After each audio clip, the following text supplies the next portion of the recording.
Hello everyone, welcome to our channel International English Classes। आप लोगों का बहुत बहुत स्वागत है रेशनल इंग्लिश क्लासेस में। प्यारे बच्चों, आज हम लोग पढ़ेंगे ऑर्थोग्राफी के बारे में। ऑर्थोग्राफी ग्रामर का एक भाग है। ग्रामर के 5 भाग होते हैं। नंबर 1 में है ऑर्थोग्राफी, दूसरा है एटिमोलॉजी, तीसरा है सिंटेक्स, चौथा है पंक्चुएशन, पांचवा है प्रोज्यूडी। आज हम लोग पढ़ेंगे ऑर्थोग्राफी के बारे में। ऑर्थोग्राफी का अर्थ होता है वर्ण विचार, जिसमें हम लोग अक्षरों के ज्ञान के बारे में पढ़ते हैं, अक्षरों के नॉलेज के बारे में पढ़ते हैं। अक्षर यानी अर्थात लेटर्स ABCD। तो आज हम लोग पढ़ेंगे जी अक्षर के बारे में कि जी का उच्चारण कैसे किया जाता है। जी का उच्चारण कभी गौ के समान होता है, कभी जौ के समान होता है और कभी जी का उच्चारण किया ही नहीं जाता है। प्यारे बच्चों, आज के क्लास के बाद ये सारा कंफ्यूजन हम लोग खत्म कर देंगे। चले हम लोग शुरू करते हैं। नंबर 1 में लेते हैं हम लोग। जी का उच्चारण कहां नहीं किया जाता है। प्यारे बच्चों, जी का प्रयोग एन के पहले हो तो जी का उच्चारण नहीं किया जाता है। जी का प्रयोग एन के पहले हो तो जी का उच्चारण नहीं किया जाता है। यहां पर जी साइलेंट रहता है। जैसे एग्जांपल लेते हैं हम लोग, SIGN। यहां पर जी के बाद एन आया है तो इसलिए जी का उच्चारण यहां पर नहीं किया गया है। इसका उच्चारण साइन। साइन का अर्थ होता है निशान या चिन्ह या हस्ताक्षर। दूसरा वर्ड लेते हैं हम लोग रेन, REIGN। प्यारे बच्चों, यहां भी जी के बाद एन है, इस जी का उच्चारण नहीं करेंगे। रेन, जी साइलेंट है। रेन का अर्थ होता है राज्य करना, शासन करना, हुकूमत करना। ठीक उसी तरह से बोलते हैं फॉरेन, FOREIGN। फॉरेन, एन के पहले यहां पर जी आया है, इसलिए जी को साइलेंट रखा गया है। इसका उच्चारण नहीं किया जाता है। फॉरेन, फॉरेन का अर्थ होता है विदेश।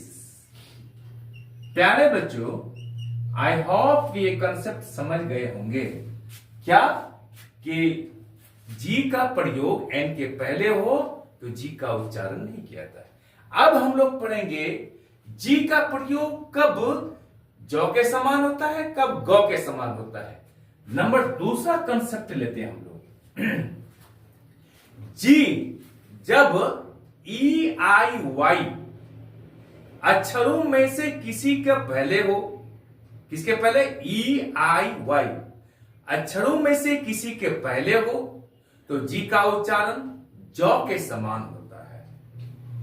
जब जी का प्रयोग EIY इत्यादि में से किसी के पहले हो तो जी का उच्चारण जौ के समान होता है। जैसे कौन कौन शब्द बोलते हैं, EIY इन अक्षरों के पहले हो तो जौ के समान जी का प्रयोग होगा।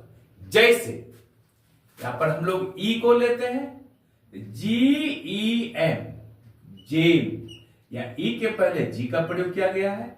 इस जी का उच्चारण जौ के समान होगा, जौ के समान होगा। जेम, GEM, जेम का अर्थ होता है कीमती पत्थर, कीमती पत्थर। अब हम लोग हैं दूसरा उदाहरण जनरल। यहां पर ई है, GENERAL,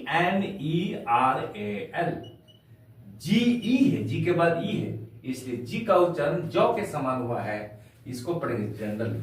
जनरल का अर्थ होता है साधारण या फिर सेनाएं। जनरल ऑफ द आर्मी बोलते हैं हम लोग, सेनाएं।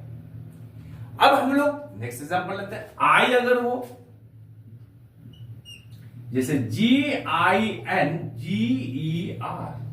इसको हम लोग जिंजर पढ़ेंगे क्योंकि जी के बाद यहां पर आई आया है तो जी का उच्चारण जौ के समान होगा। जिंजर का अर्थ होता है अदरक। Am I clear? अगर जी के बाद वाई आए, वाई, तो क्या पढ़ेंगे? जौ के समान होगा।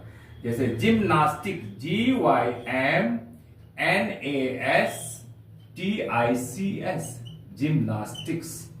प्यारे बच्चों, जिम्नास्टिक क्या है? जिम्नास्टिक्स प्लूरल है। इसका अर्थ होता है व्यायाम या कसरतें। यदि हम लोग जिम्नास्टिक बोलते हैं, क्या बोलते हैं? GYMNASTIC,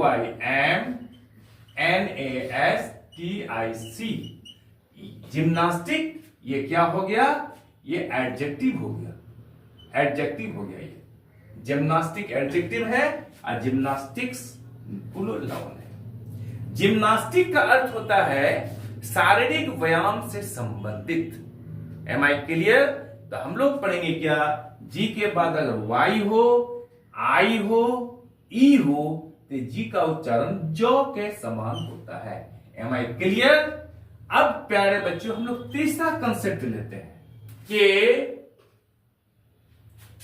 जब जी का प्रयोग ए, ओ, यू, एल, आर में से किसी के पहले आए अथवा किसी शब्द के अंत में आए, तो उस जी का उच्चारण गौ के समान होता है।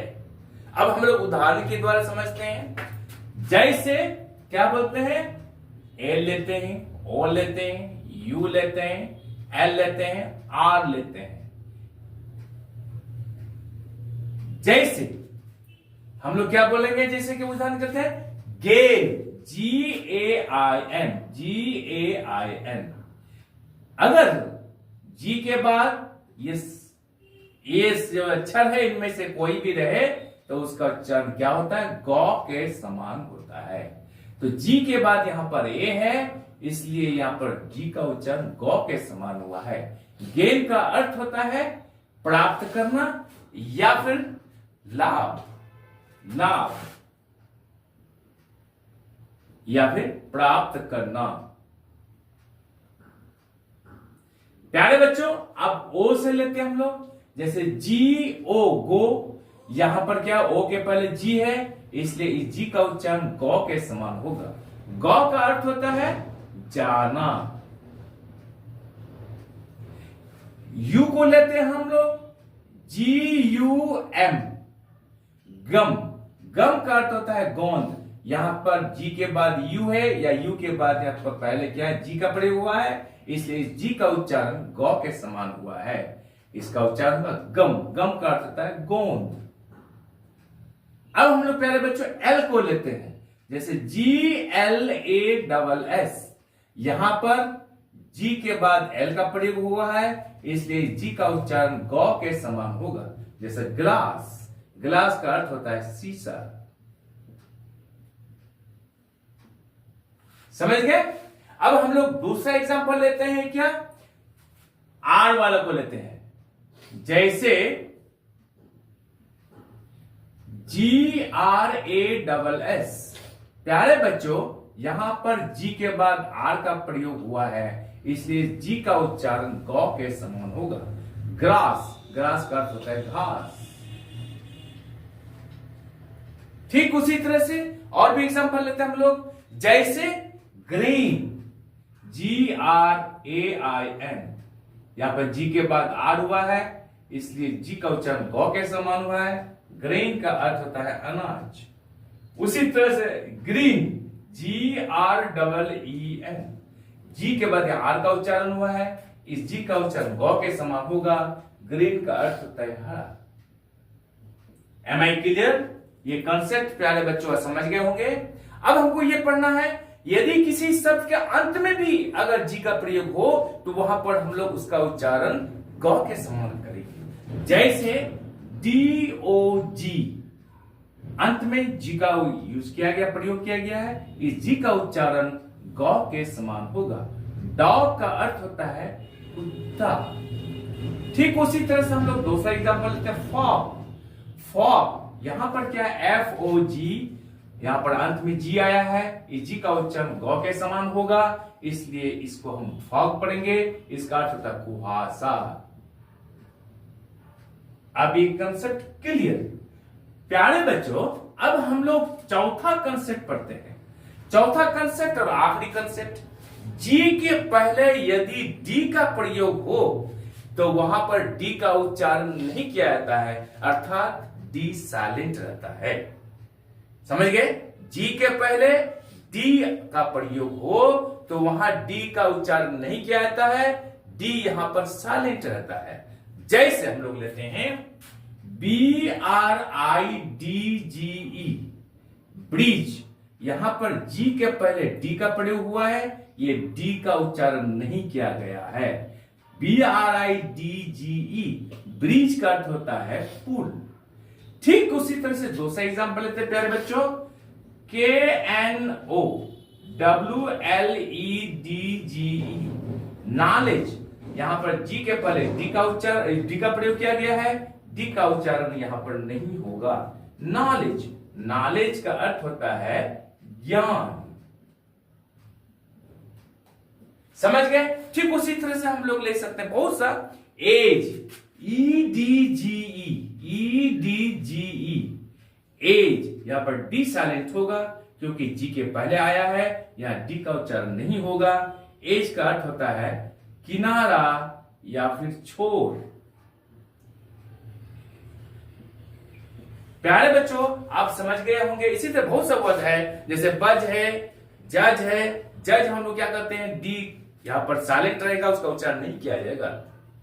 आई एम श्योर कि वीडियो आपको अच्छी लगी होगी, पूरा कंसेप्ट आप समझ गए होंगे। आप चैनल को लाइक और सब्सक्राइब कर दीजिए तथा बगल वाला बेल आइकन को दबा दीजिए, जिससे कि हर आने वाला वीडियोस का नोटिफिकेशन आपको मिलता रहे। आप लोग पढ़ते रहे, आगे बढ़ते रहे।